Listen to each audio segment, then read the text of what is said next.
आपको पता है कौशलाधीश, यानी भगवान राम को भी कौशलाधीश कहा जाता है, यहां से भी कनेक्ट कर सकते हैं।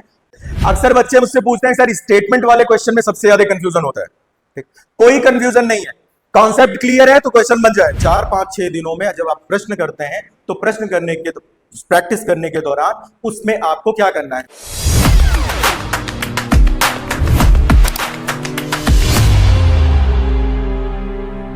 नमस्कार दोस्तों, स्वागत है हमारे YouTube चैनल प्यार के स्टडी पॉइंट में। मेरा नाम अनुपम चौबे है और मैं यहाँ यूपीएससी और पीसीएस की प्री और मेंस की क्लासेस लेता हूँ। आज मैं आप लोगों के सामने जिस चीज के लिए उपस्थित हुआ हूँ वो मुख्य उद्देश्य है उसका कि हम आगामी जो रविवार को आपकी यूकेपीएससी की क्लास होने वाली है, एग्जाम होने वाला है, माफ करिए, उस विषय पे कुछ स्ट्रेटेजिक बातें करेंगे।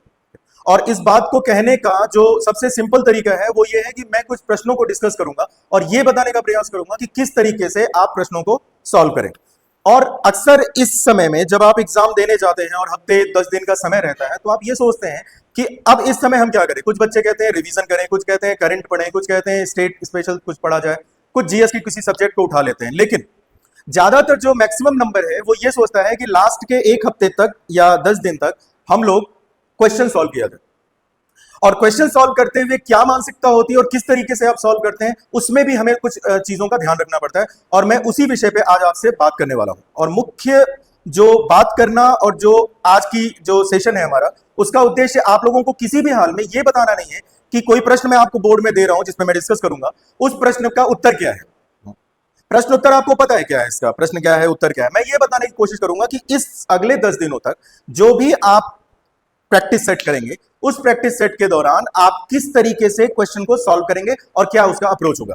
ज्यादा समय न लेते हुए हम सीधे उस मुद्दे पर आते हैं जिस विषय को लेकर मैं उपस्थित हुआ हूं।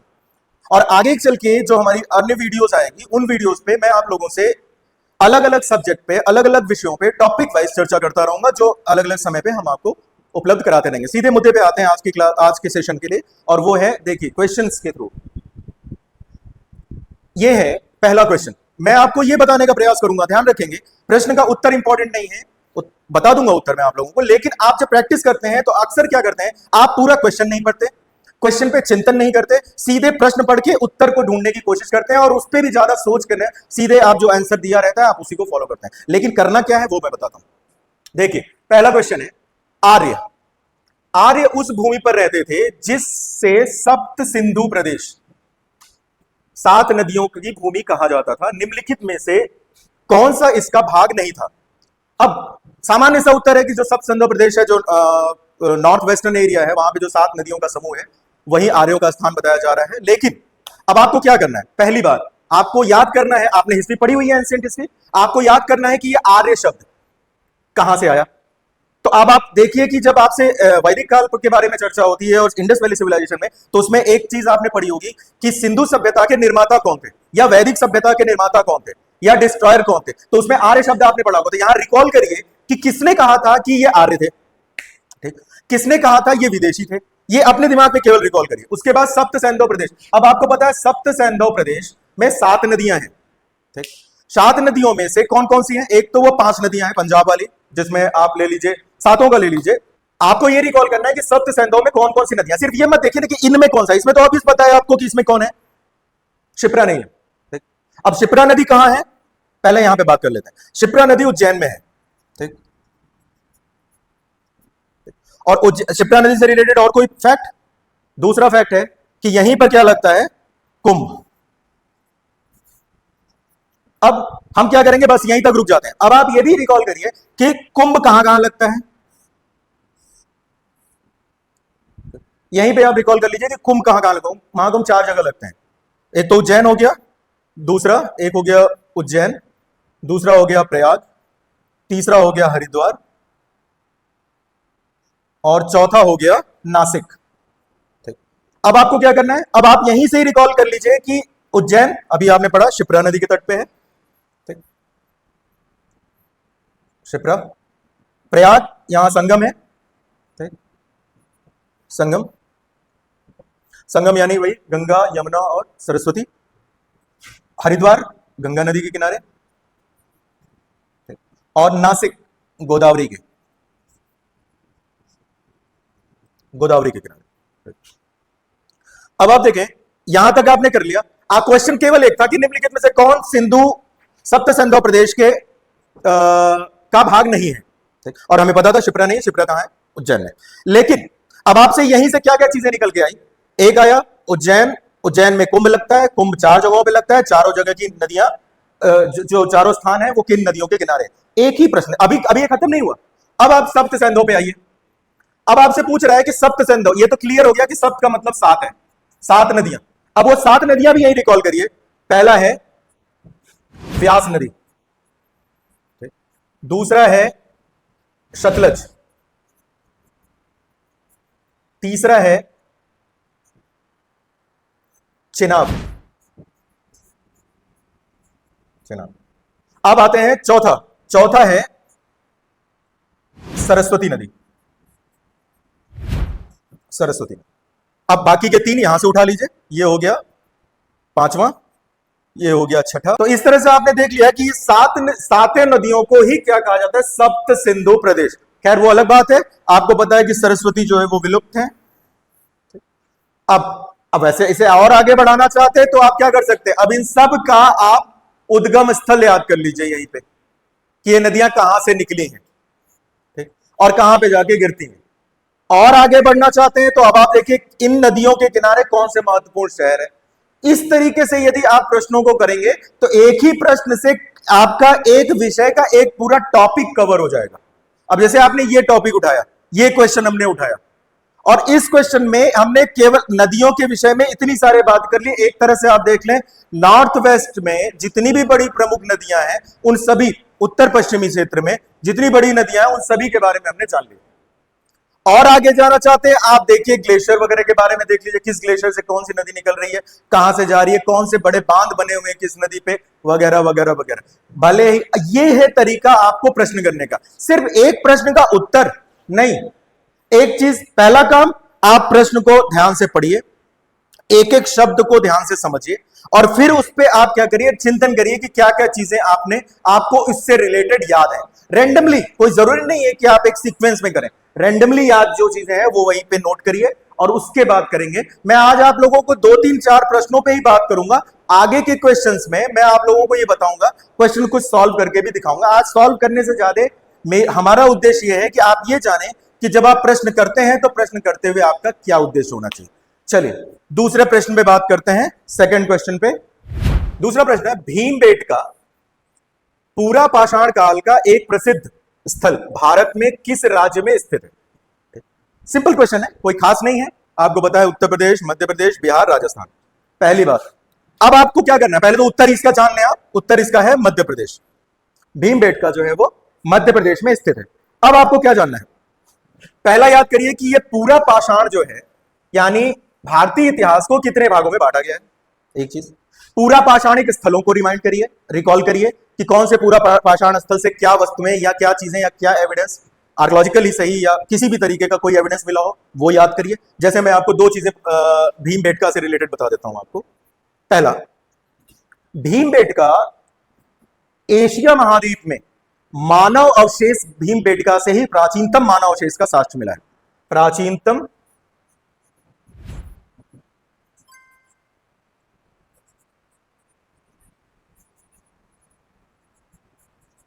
प्राचीनतम मानव अवशेष एशिया में, ध्यान रखें विश्व में नहीं, एशिया में मानव का प्राचीनतम अवशेष जो है वो भीमबेटका से मिला हुआ है। इसके अलावा यह इसे भीमबेटका को 2003 में विश्व विरासत, वर्ल्ड हेरिटेज साइट घोषित किया गया। वर्ल्ड हेरिटेज साइट घोषित किया गया भीमबेटका को। ये 2 चीजें आपको यहां पे आ गई। तीसरे क्वेश्चन पे बात करते हैं। ध्यान रखिए, मैं फिर कह रहा हूं, आज के सेशन का उद्देश्य सिर्फ आपको प्रश्न सॉल्व करने के तरीके को बताना है। नेक्स्ट क्वेश्चन, 4 वेदों में किसमें बुरी आत्माओं और बीमारियों के बारे से बचने के लिए जादू, तंत्र, मंत्र का संग्रहण है? सबको पता है ऋग्वेद में। अब यहां पे क्या करना है आपको, रिकॉल करिए। ऋग्वेद में क्या है? इसमें स्तुति मंत्र है, ठीक, देवताओं के। अथर्ववेद में, आपके प्रश्न का उत्तर भी अथर्ववेद ही है, अथर्ववेद में यही सारी चीजें, जादू टोना, बीमारियां, व्याधियां, आत्माएं, भूत प्रेत, जो भी है ये सब। ठीक। यजुर्वेद में यज्ञ विधान है, सिर्फ यज्ञ विधान नहीं, जो भी हमारी धार्मिक रिचुअल्स हैं, जो परंपराएं हैं, जो धार्मिक विधान है पूजा पाठ करने का, वो सब यजुर्वेद में है। और सामवेद में मंत्र है, देवताओं के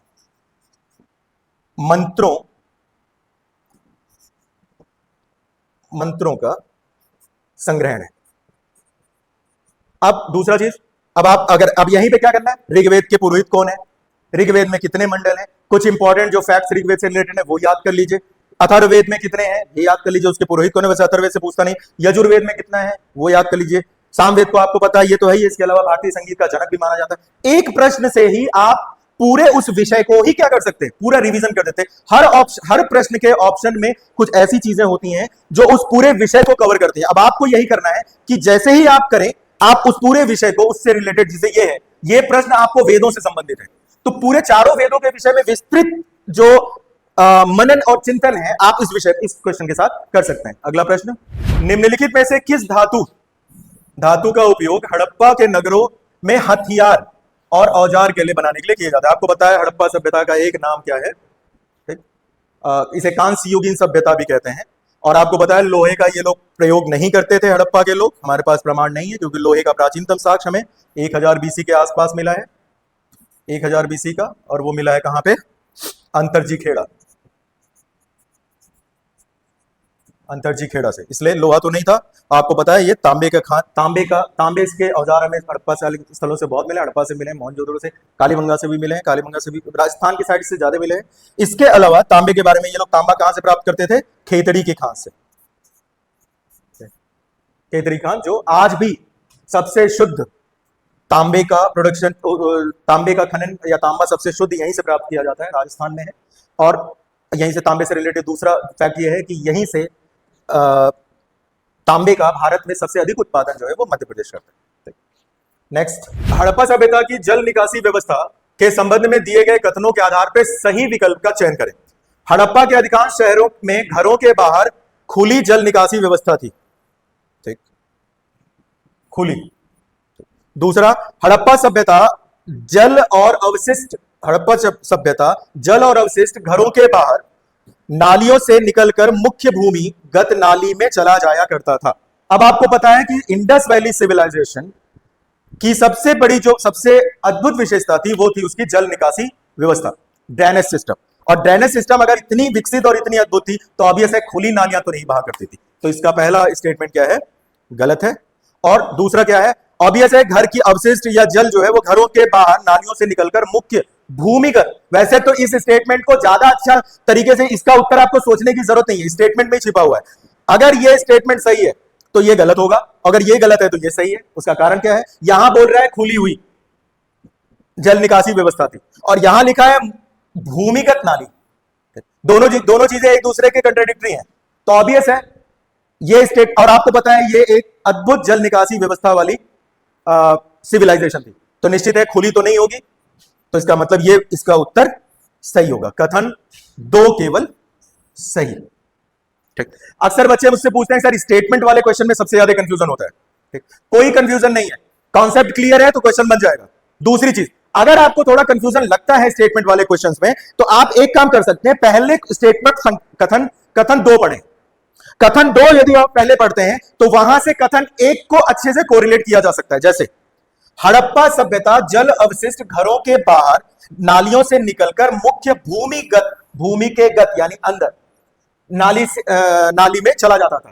ठीक, इसका मतलब घर के बाहर, ऑब्वियस है घर के अंदर तो कोई व्यवस्था होगी नहीं, घर का कचरा, घर का पानी घर के बाहर ही जाता होगा। और ये जो सिविलाइजेशन है वो अपनी ड्रेनेज सिस्टम के लिए प्रसिद्ध है। ये स्टेटमेंट एक एग्जाम की तैयारी शुरुआत करने वाला बच्चा भी जानता है, तो इसका मतलब ये स्टेटमेंट सही है। तो ऑब्वियस है यहां पे खुली अगर बोल रहा है तो ये स्टेटमेंट गलत हो जाएगा। ठीक, नेक्स्ट, निम्नलिखित में से कौन सा कथन सही है। हड़प्पा संस्कृति की लिपि को इतिहासकारों ने समझ लिया है।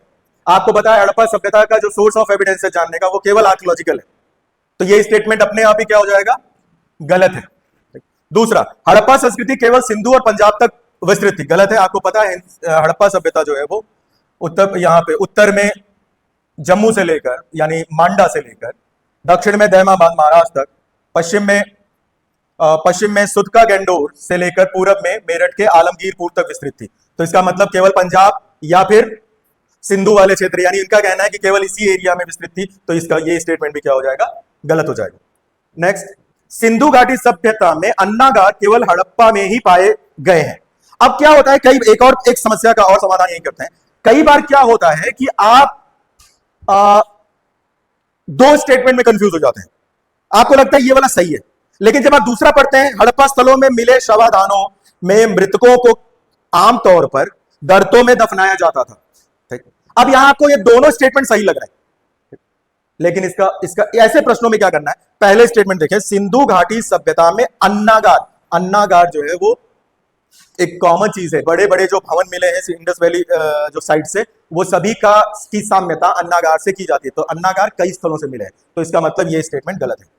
रही बात, आपको पता है शवाधान यानी जो शव को अंतिम क्रिया का जो प्रावधान है वो इंडस वैली सिविलाइजेशन में कई सारे मिले हैं आपको। पूर्ण शवाधान, आंशिक शवाधान और दाह संस्कार जैसी सभी रीतियां दिखाई पड़ती हैं, इसलिए ये स्टेटमेंट क्या है। लेकिन चूंकि मिले शवाधानों मृत को आमतौर पे लिखा हुआ है, ठीक, यानी मैक्सिमम इन तीनों में से किसका इस्तेमाल होता था, तो इसका उत्तर है दफनाना। वैसे तो पूर्ण और आंशिक भी हुआ करता था, तो ये स्टेटमेंट सही है। नेक्स्ट क्वेश्चन, जम्मू कश्मीर के पुरातात्विक महत्व का स्थल निम्नलिखित में से कौन है। आपको इसमें कुछ भी नहीं करना, आप सब जानते हैं इसका उत्तर बुरजोहोम है। बुरजोहर जम्मू में है। यहां दो फैक्ट इससे रिलेटेड है। पहला, एक तो ये नवपाषाणिक स्थल है, नवपाषाण काल का स्थल है। दूसरा, बुरजोहोम में आपको पता है एक शवाधान मिला था जिसमें कुत्ते के साथ मानव को दफनाए जाने का साक्ष्य मिला है, कुत्ते के साथ मानव को दफनाए जाने का साक्ष्य। इसके अलावा तीसरा जो करंट से रिलेटेड है वो ये है कि 2014 में इसे वर्ल्ड हेरिटेज साइट में शामिल कर लिया गया। नेक्स्ट, हड़प्पा वासियों को तांबा संभवतः वर्तमान के किस स्थान से प्राप्त होता था। इसका उत्तर मैंने अभी दिया आपको, जब हम बात कर रहे थे कि हड़प्पा सभ्यता के लोग अपने औजारों का निर्माण किससे किया करते थे, किस धातु से, तो मैंने बताया था खेतड़ी, जहां से तांबा मिलता था, तांबे का प्रयोग करते थे। खेतड़ी जो है वो राजस्थान में है। खेतड़ी के खान में आज भी भारत में सबसे उत्तम कोटि का तांबा पाया जाता है। सर्वाधिक तांबे का प्रोडक्शन मध्य प्रदेश करता है, तो इसका उत्तर है राजस्थान। नेक्स्ट, वरामीर की रचना पंच सिद्धांतिका खगोलीय सिद्धांतों से संबंधित है, निश्चित है। वरामीर के बारे में रिकॉल कर लीजिए। वरामीर कौन थे? वरामीर चंद्रगुप्त विक्रमादित्य के दरबार के नवरत्नों में से एक थे, मैथमेटिशियन और खगोलविद थे। इन्होंने पंच सिद्धांतिका नाम की एक किताब की रचना की थी। और चूंकि ये, और एक बात ध्यान रखें, पंच सिद्धांतिका किस पर आधारित है? खगोल शास्त्र पर आधारित किताब है। अब इसमें पंच शब्द लिखा हुआ है, तो इसका उत्तर थोड़ा आसान है। पंच सिद्धांत है, 5 सिद्धांत है इसमें, तो इसका उत्तर होगा 5। कुछ प्रश्नों को इस तरीके से, जरूरी नहीं है कि हर प्रश्न के बहुत गहरा है। इस प्रश्न का उत्तर के, इस प्रश्न के लिए आपको 2-3 चीजें, वरामीर कौन थे, किसके दरबार में थे, जो भी वरामीर के बारे में फैक्ट आपको याद है वो रिकॉल कर लीजिए, हो जाएगा। नेक्स्ट, आजीवकों के संदर्भ में निम्नलिखित कथनों पर विचार करें। आजीवक भारत का सबसे प्राचीन संप्रदाय माना जाता है। संप्रदाय, प्राचीनतम संप्रदाय है, अत्यधिक नियतिवादी है, ठीक। और मक्खली गोशाल इसके संस्थापक थे, वो आपने पढ़ा हुआ है। मक्खली गोशाल आजीवक संप्रदाय के प्रमुख शिक्षक थे। बिल्कुल सही है उत्तर इसका। मक्खली गोशाल इसके फाउंडर भी हैं, संस्थापक भी हैं। ये प्राचीनतम संप्रदाय है भारत का। इसके अलावा आजीवक भाग्यवादी, वही नियतिवादी में विश्वास करते थे, बिल्कुल अत्यंत भाग्यवादी था। इतना भाग्यवादी कि कुछ करने की जरूरत नहीं है, मस्त बैठे रहो, जो होना हो जाएगा हो जाएगा। हम और आप कुछ करके कुछ नहीं कर सकते, जो निश्चित है, जो लिखा गया है वही होगा। ये 6वीं शताब्दी ईसा पूर्व में किसका एक भाग था? 6वीं शताब्दी ईसा पूर्व में 16 महाजनपदों की बात की जाती है। एक नॉर्दर्न में गांधार में था, एक दक्षिण महाराष्ट्र में था, कौशल बीच में था। आपको पता है कौशलाधीश यानी भगवान राम को भी कौशलाधीश कहा जाता है, यहां से भी कनेक्ट कर सकते हैं। कौशलाधिपति कहा जाता है। और भगवान राम कहां शासन करते थे? अयोध्या में। अयोध्या यानी यूपी वाला एरिया। और इस तरह से जो उस समय के 16 महाजनपदों हैं, तो उसमें इस जो कौशल जनपद है वो उत्तर प्रदेश में था। फिलहाल जो अयोध्या और लखनऊ वाला जो एरिया है उसे ही कौशल कहा जाता है। नेक्स्ट, निम्नलिखित स्थल पर भगवान बुद्ध ने 4 महान सत्य में अपना प्रथम उपदेश दिया था। कहां पे दिया था? 4 महान सत्य का उपदेश, 4 है जिसे आर्य सत्य भी कहा जाता है, इसका उपदेश इन्होंने दिया था सारनाथ में। सारनाथ में। इसी को बौद्ध धर्म में धर्म चक्र प्रवर्तन कहा जाता है। ठीक है, नेक्स्ट, निम्नलिखित में से किस धर्म में उसके अनुयायियों के लिए कृषि करना निषिद्ध है? अब आप देखें, वैष्णव धर्म और बौद्ध धर्म, जैन धर्म, शैव धर्म, पहले तो आप दो को अलग करिए, कई बार क्वेश्चन करते हुए एलिमिनेशन भी करना चाहिए।